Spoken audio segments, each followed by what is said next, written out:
Howdy, I'm Grey Pilgrim. Well, I've been cleaning guns as usual. In this particular video, oh no, I've got some books I'm going to show off.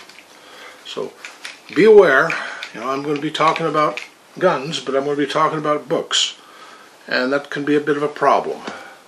But before I get into guns, I want to get into something else. Boshido. What is Boshido?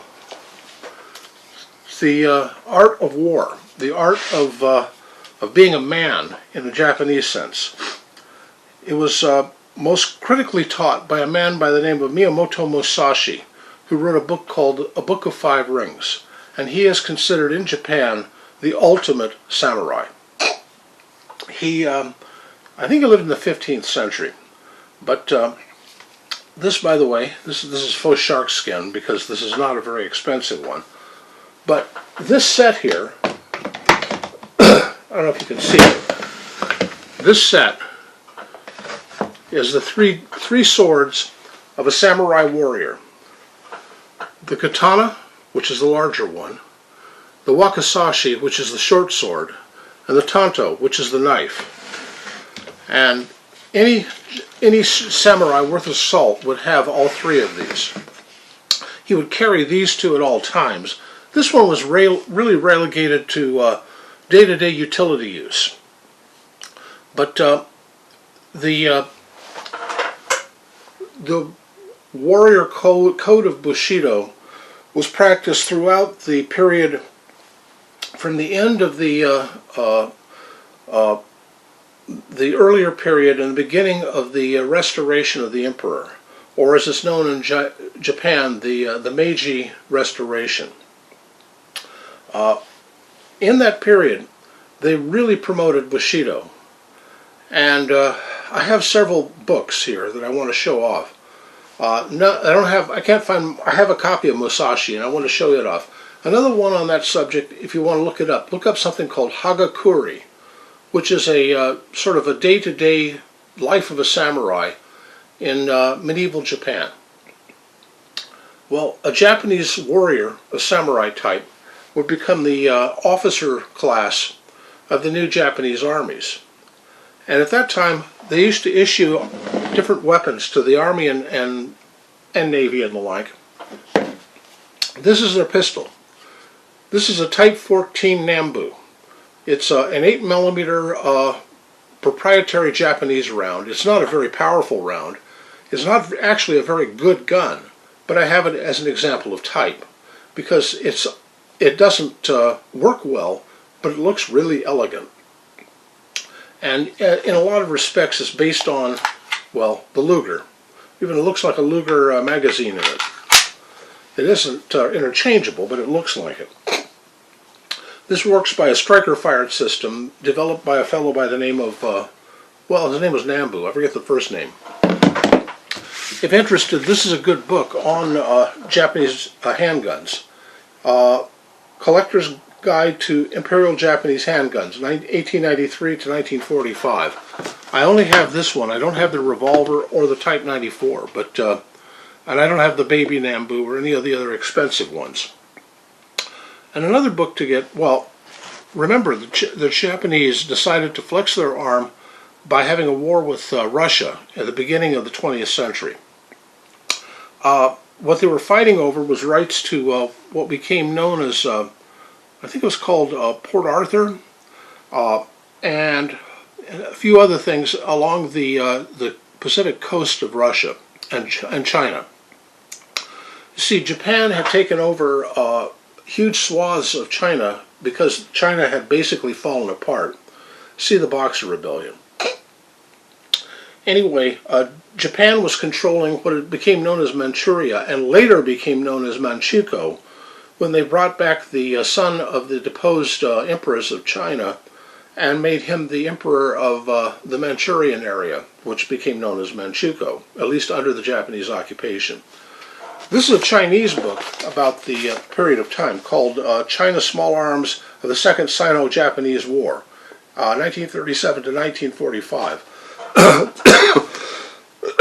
in China, that's what World War II is called. The first Sino-Japanese War was the one against the formation of Manchuria.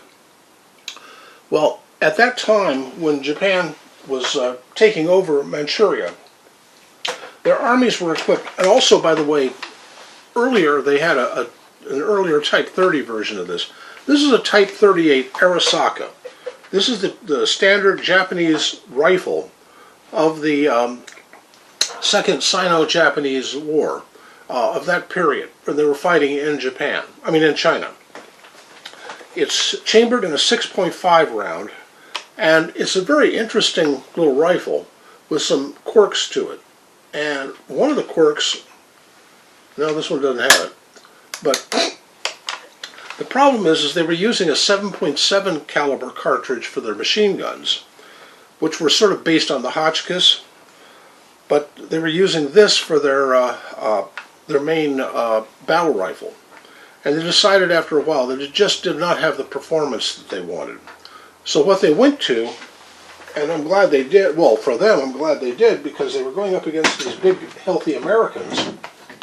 The big, healthy Americans take a bigger round to take them down. So they went to this one. This is a Model 99, or Type 99 Arisaka, in 7.7 Arisaka, which was the same round that the machine guns used. Note, the Type 38 and Type 99, and Type 14, refers to the years in the Meiji era. And this, by the way, the dust cover on it is not stock. I bought a separate one because it didn't have one on it when I got it. Most of these, and this one has the mum has been scratched off. The mum, or chrysanthemum, on all of these represents this is the property of the emperor.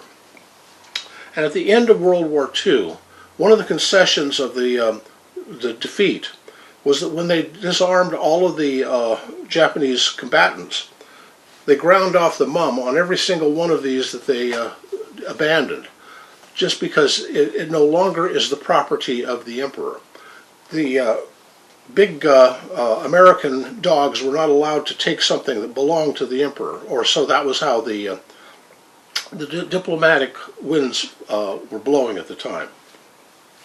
But anyway, at that time, what they would do when people wanted to bring a Arisaka with them as a war trophy, you got it on a troop ship, you had to pull the bolt off, and they threw it in one pile, and threw the rifles in another.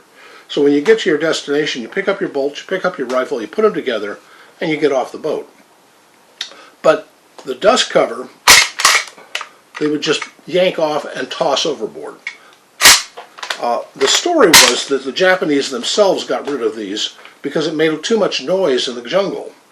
No, you did not deface the emperor's property. This was gotten rid of by the GIs coming home from the war, the ones that we had here. But there's companies that make replacements now. If you're interested more in Japanese rifles, may I suggest this book. This is very much a collector's book. It's called Japanese Rifles of World War II by a fellow by the name of Duncan McCollum. Now, Duncan is an interesting fellow. He's the father of Ian McCollum of Forgotten Weapons. And this is his book. It's not a very thick book. And this is very much a collector's book because what it has is all of the markings and the listings of various kinds and armories that made these rifles during the war. Well, after the war, they got rid of all of them, and they went to M1 Garands first, and later other rifles. But the Arisaka, in many ways, is one of the strongest bolt-action rifles ever made. They've tried everything to blow these up, and they never could. The other thing interesting about it is this rear sight. Now, what's interesting about it is it looks like a normal rear sight, except for one thing. These are for leading an airplane. You would shoot up at an airplane and use those to sight on the airplane and lead them. And it has little notches on it to say, okay, if he's going 100 or 200 miles an hour. And if you're shooting after a Chinese biplane works like a champ. Shooting at an American fighter, not so much, because they're screaming along at 300 and 400 miles an hour. And by the time you've got them sighted in and shoot, they've gotten out of the way. They'll beat your bullet. So, you know, if you want to sight in on a plane that's coming from over here, shoot here so that he'll run into your bullet. But these don't provide enough to do that. But they work great on the earlier World War I style planes. Interesting innovation, but one that's not useful very much. A lot of these you'll find without those leading sights on them because they cracked off, or I don't know, they got rid of them over the years. This one happens to have it. I just wish it still had a mum. Anyway, cleaned the guns. I cleaned my swords, and I cleaned my pistol. So that's about it, huh? Anyway, that's about all I have. Oh, by the way, I've also got this. This is an original. I'll never wear it because it's an original and it's falling apart. But this is an original clamshell Type 14 holster. They do make facsimiles of this today, but yeah, this thing is pretty flimsy and about to fall off anyway. So, and it does have some interesting little pockets in there for holding stripper clips of Nambu rounds. Anyway, that's about all I got to talk to you about. Happy trails.